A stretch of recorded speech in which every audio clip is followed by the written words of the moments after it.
Memento homo quia pulvis est, eri pulverem reverteris. Pelo sinal da Santa Cruz, dá-nos Deus, nosso Senhor, dos nossos inimigos. Em nome do Pai, do Filho e do Espírito Santo. Amém. Lembra-te, ó homem, que és pó, e em pó te hás de tornar. Caríssimos irmãos, depois de 3 semanas de preparação, nós entramos hoje no santo tempo da Quaresma, com a quarta-feira, conhecida como Quarta das Cinzas. No passado, a Igreja, sempre como mãe, mas ao mesmo tempo cuidadosa da educação dos seus filhos, a Igreja era um pouquinho mais rígida com a questão da penitência. Os chamados pecadores públicos, hoje, se apresentavam à Igreja, confessavam seus pecados e recebiam sobre suas cabeças as cinzas, tal como nós acabamos de receber. Mas paravam por aí. Eram despedidos antes da missa começar. E durante todo o tempo da Quaresma, eles tinham que fazer penitência em reparação dos seus pecados públicos. E só retornar na Semana Santa para receber a absolvição. Imagina a Igreja fazer isso hoje conosco. Depois do ano 1000, mais ou menos em 1091, a Igreja determinou que pelo símbolo das cinzas, não só os pecadores públicos, mas todos os fiéis, no dia de hoje, recebessem as cinzas sobre as cabeças. Para quê? Para que todos nós fôssemos lembrados que somos pó e ao pó voltaremos. Somos pó. Se nós olhamos para cada um de nós aqui, nós vemos seres humanos, homens, mulheres, pessoas vivas, seres animados. Não vemos pó. Por que a Igreja então nos diz hoje que somos pó? Aliás, a Igreja nos diz hoje 2 coisas: somos pó e pó nos tornaremos. Como é que nós vamos ser uma coisa que nós já somos? E a gente nem entende como é que nós somos pó. O grande Padre Antônio Vieira, com toda a sua eloquência, puxando, repuxando o texto litúrgico, fez uma comparação. Lembrem, por exemplo, do episódio em que Moisés, amando de Nosso Senhor, foi se apresentar ao faraó para provar que ele estava ali em nome do verdadeiro Deus e desafiou todos os magos do palácio do faraó. Pegou o seu cajado, jogou no chão, e aquele cajado de madeira, aquela vara, subitamente se transformou numa serpente. Esse poder de Deus. Mudar, converter uma madeira numa serpente. Os magos, usando de artifícios, fizeram a mesma coisa. Pegaram seus cajados, jogaram no chão e também eles viraram serpentes, cobras. Só que a cobra, a serpente, que era o cajado de Moisés, começou a lutar, a morder, a comer e a engolir cada uma daquelas cobras. O Padre Antônio Vieira então pergunta: como é que essa serpente come, morde, engole, se ela era apenas uma madeira? Então nós devemos crer, concluir que de fato o que era madeira converteu-se em serpente, um animal vivo. Por isso podia comer e engolir. Mas depois que fez o trabalho, Moisés estendeu a mão e o que era serpente converteu-se novamente em madeira, o cajado de Moisés. E o grande orador então explicava: é assim conosco. Todos nós éramos pó no princípio. É assim que essa escritura diz: fomos feitos do nada. O pó aqui representa esse nada. O pó em si é uma coisa, mas é uma imagem que a gente usa para dizer viemos do nada. Quando uma coisa pelo fogo, por exemplo, é reduzida a cinzas, nós dizemos acabou, não existe mais. Ontem mesmo foi nessas cinzas, peguei os ramos, fui queimando de um por um, os ramos deixaram de existir, foram reduzidos a pó. O pó traz essa imagem do nada, acabou, nós éramos nada. Deus estendeu sua mão, nos jogou nesse mundo e nós viramos alguma coisa, seres animados, vivos, racionais, nos movemos, bebemos, comemos, descansamos, temos todas as funções de um ser vivo e mais ainda de um ser humano. Mas um dia, caríssimos irmãos, que nosso Senhor estender suas mãos de novo, nos converteremos novamente no pó que nós somos, tal como o cajado de Moisés. Era madeira, virou serpente, depois retornou ao seu estado natural. Nós também éramos pó, escapulimos como que entre os dedos divinos e aparecemos nesse mundo como criaturas animadas, homens, mas um dia retornaremos ao que é próprio nosso, pó. Onde é que estão os grandes governadores desse mundo? Os grandes Césares. No Brasil, onde é que estão os nossos governantes passados? Os reis, princesas que já passaram por aqui, os primeiros presidentes, são pó.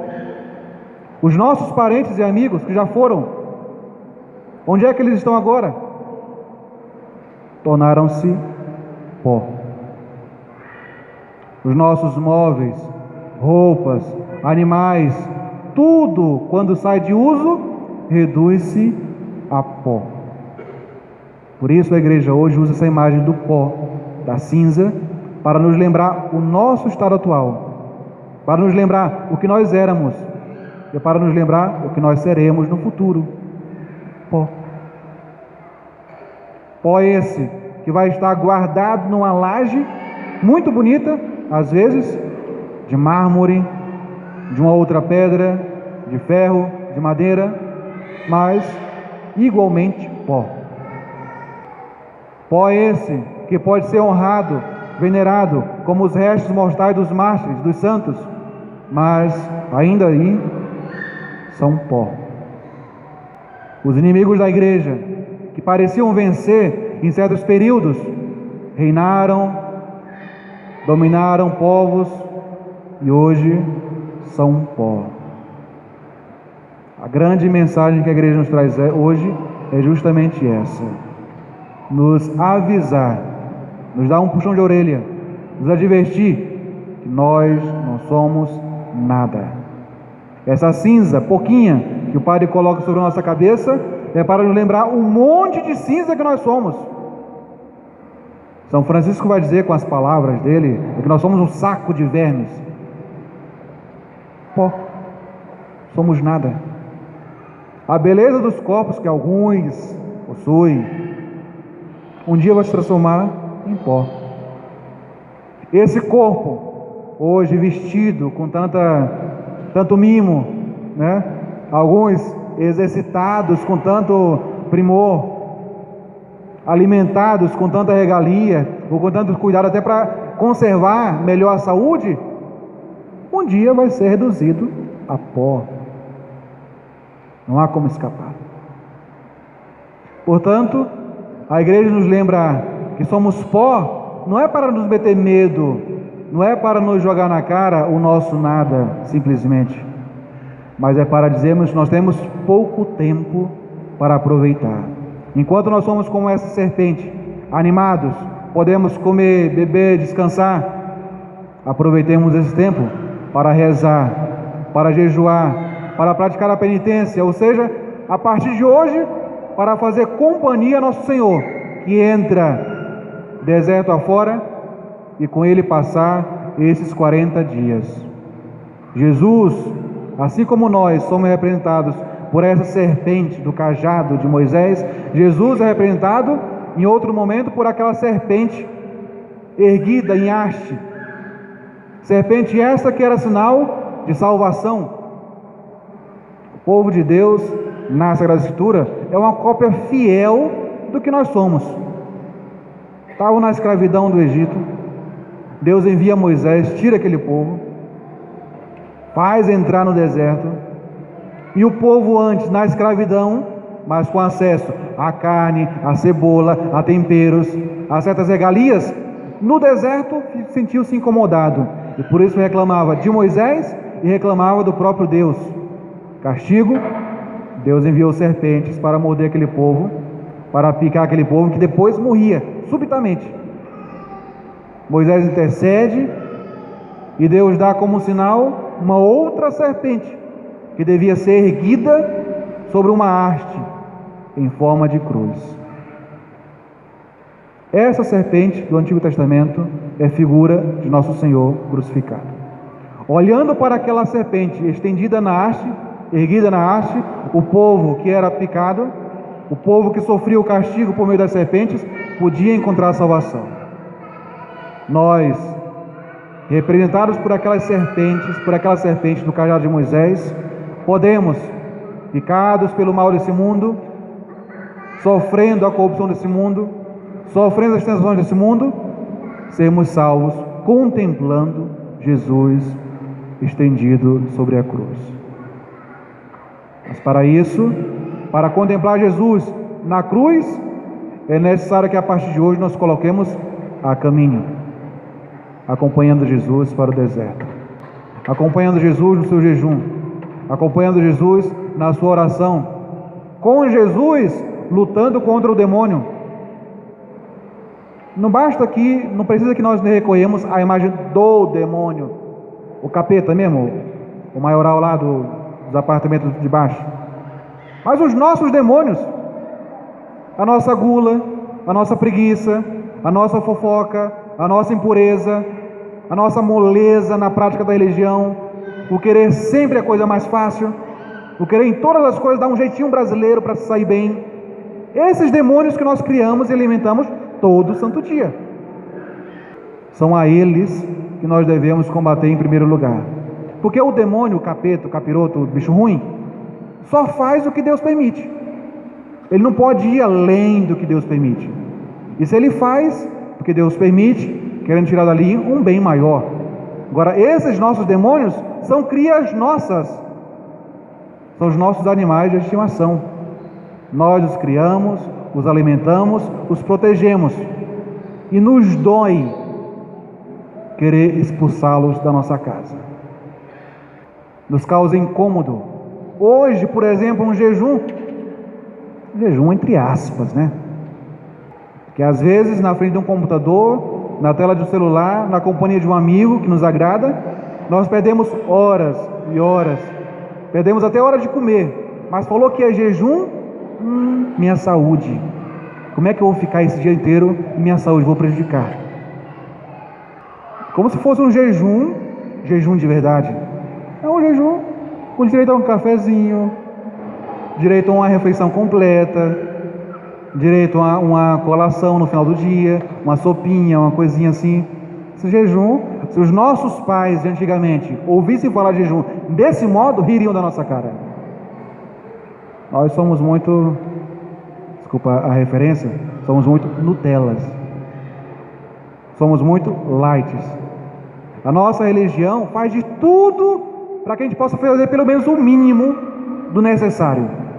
O nosso jejum é isso, é o mínimo do necessário.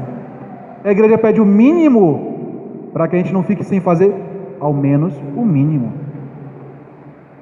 Então procuremos passar o dia de hoje na companhia de Jesus, começando a meditar a sua paixão, começando a contemplar Nosso Senhor nos seus combates e começando a nos armar para combater os nossos demônios, para combater Satanás, para combater as nossas más inclinações. Falava do domingo passado, devemos desde já fazer o nosso propósito quaresmal, a penitência quaresmal, escolher algo do qual nós possamos perseverar até o fim da quaresma e que possa nos ajudar a dar algum passo no progresso espiritual, na conversão e santificação pessoal. Com certeza não faltam dimensões na nossa vida que precisem de um passo a mais na conversão de um passo a mais na santificação pessoal. Escolhamos uma penitência na qual sejamos fiéis e de fato a sejamos na companhia de Jesus, combatendo essas nossas más inclinações. A igreja, caríssimos irmãos, todos os anos nos convidando ao tempo da quaresma, nos convida porque nos conhece como mãe que ela é, conhece a nossa fraqueza, a nossa moleza. Os pais aqui presentes com certeza sabem como muitas vezes tem que insistir com o filho para fazer uma coisa boa, insistir com o filho para ir à missa, para se confessar, para conduzir-se no caminho direito. É o que a igreja faz conosco todos os anos, nos propondo o tempo da quaresma. Insiste conosco, nos faz caminhar por esse único caminho da penitência e da mortificação para nos unirmos a nosso Senhor. Sem esse caminho, que durará 40 dias, nós não conseguiremos chegar à sexta-feira e muito menos ao domingo da ressurreição. Portanto, lembremos que somos pó, viemos do pó, ao pó retornaremos. Portanto, o tempo que nós temos aqui em vida é muito precioso para desperdiçarmos com os nossos próprios prazeres, as nossas próprias satisfações. É muito pouco para merecermos alguma coisa que nos faça um dia contemplar a nosso Senhor na glória eterna. Portanto, atrás de Jesus, carreguemos a nossa cruz e perseveremos até o fim, pois só quem perseverar até o fim com nosso Senhor é que poderá salvar a sua alma. Em nome do Pai, do Filho, do Espírito Santo. Amém.